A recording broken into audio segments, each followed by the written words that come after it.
Welcome to the Pastor's Comments. Written by Pastor Daniel Lundmark. This week's comments are entitled, Faith's Patience. In Lamentations chapter 3 verse 26 we read, "It is good that a man should both hope and quietly wait for the salvation of the Lord."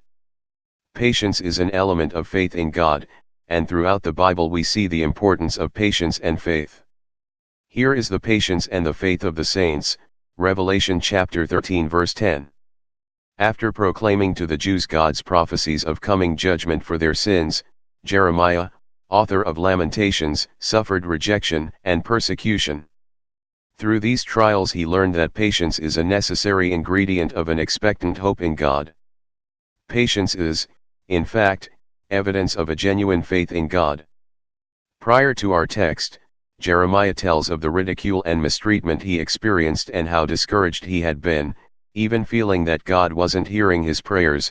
"When I cry and shout, he shutteth out my prayer." He had been thrown into a horrible pit of mire and left to die.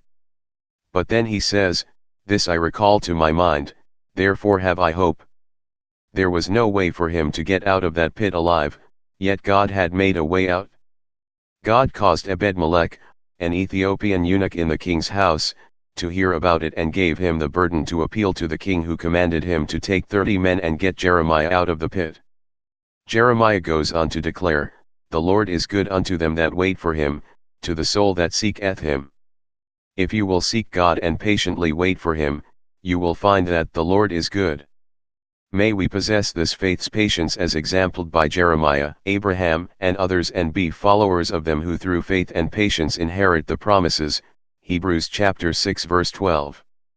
I urge you to hear this full message at www.naog.ws/sermons.htm.